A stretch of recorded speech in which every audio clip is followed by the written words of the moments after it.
ನಾನು ಡಿ.ಕೆ. ಶಿವಕುಮಾರ್ ಎಂಬ ಹೆಸರಿನಾದ ನಾನು ಕಾನೂನು ಮೂಲಕ ಸ್ಥಾಪಿತವಾದ ಭಾರತದ ಸಂವಿಧಾನ ವಿಷಯದಲ್ಲಿ ನಿಜವಾದ ಶ್ರದ್ಧೆ ಮತ್ತು ನಿಷ್ಠೆಯನ್ನು ಹೊಂದಿರುತ್ತೇನೆಂದು ನಾನು ಭಾರತದ ಸಾರ್ವಭೌಮತ್ವವನ್ನು ಮತ್ತು ಅಖಂಡತೆಯನ್ನು ಎತ್ತಿ ಹಿಡಿಯುತ್ತೇನೆಂದು ಮತ್ತು ಕರ್ನಾಟಕ ರಾಜ್ಯದ ಮುಖ್ಯಮಂತ್ರಿಯಾಗಿ ನನ್ನ ಕರ್ತವ್ಯವನ್ನು ಶ್ರದ್ಧಾಪೂರ್ವಕವಾಗಿ ಮತ್ತು ಅಂತಃಕರಣಪೂರ್ವಕವಾಗಿ ನಿರ್ವಹಿಸುತ್ತೇನೆಂದು ಭಯ ಅಥವಾ ಪಕ್ಷಾತೀತವಲ್ಲದೆ ರಾಗ ದ್ವೇಷವಿಲ್ಲದೆ ಎಲ್ಲ ಬಗೆಯ ಜನರಿಗೆ ಸಂವಿಧಾನಕ್ಕೆ ಮತ್ತು ಕಾನೂನಿಗೆ ಅನುಸಾರವಾಗಿ ನ್ಯಾಯಯುತವಾಗಿ ಮಾಡುತ್ತೇನೆಂದು ನನ್ನ ಅಜ್ಜ ಗಂಗಾಧರಜ್ಜನ ಹೆಸರಿನಲ್ಲಿ ಪ್ರಮಾಣ ಮಾಡುತ್ತೇನೆ.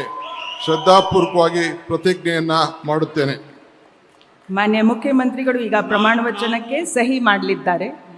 ನಾನು ಡಿ.ಕೆ. ಶಿವಕುಮಾರ್ ಎಂಬ ಹೆಸರಾದ ನಾನು ಕರ್ನಾಟಕ ರಾಜ್ಯದ ಮುಖ್ಯಮಂತ್ರಿಯಾಗಿ ನನ್ನ ಪರ್ಯಾಲೋಚನೆಗೆ ತರಲಾಗುವ ಅಥವಾ ನನಗೆ ತಿಳಿಯದೆ ಬರುವ ಯಾವುದೇ ವಿಷಯವನ್ನು ರಾಜ್ಯದ ಮುಖ್ಯಮಂತ್ರಿಯಾಗಿ ನನ್ನ ಕರ್ತವ್ಯವನ್ನು ಮುಕ್ತ ನಿರ್ವಹಣೆ ಅಗತ್ಯವಾಗುವುದೆಂದು ಸಂದರ್ಭದಲ್ಲಿ ಅಲ್ಲದೆ ಅನಾತ್ಯ ಯಾರೇ ವ್ಯಕ್ತಿಗೆ ಅಥವಾ ವ್ಯಕ್ತಿಗಳಿಗೆ ಪ್ರತ್ಯೇಕವಾಗಿ ಅಥವಾ ಪರೋಕ್ಷವಾಗಿ ತಿಳಿಸುವುದಿಲ್ಲ ಅಥವಾ ಬಹಿರಂಗಪಡಿಸುವುದಿಲ್ಲ ಎಂದು ನನ್ನ ಅಜ್ಜನ ವೀರ ಗಂಗಾಧರ ಅಜ್ಜರ ಹೆಸರಿನಲ್ಲಿ ಪ್ರಮಾಣ ಮಾಡುತ್ತೇನೆ. ಶ್ರದ್ಧಾಪೂರ್ವಕವಾಗಿ ಪ್ರತಿಜ್ಞೆಯನ್ನು ಮಾಡುತ್ತೇನೆ.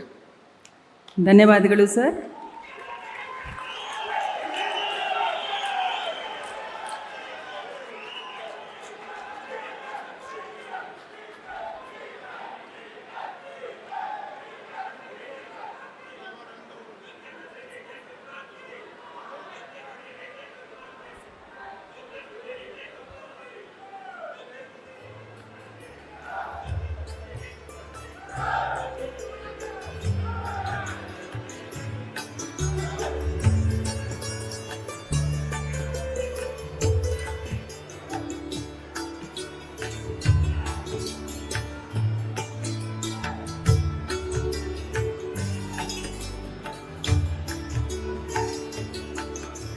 ಮಾನ್ಯ ಮುಖ್ಯಮಂತ್ರಿಗಳಿಗೆ ಹೂಗುಚ್ಛೆಯನ್ನು ನೀಡುವ ಮುಖಾಂತರ ಮಾನ್ಯ ರಾಜ್ಯಪಾಲರು ಅಭಿನಂದಿಸಲಿದ್ದಾರೆ.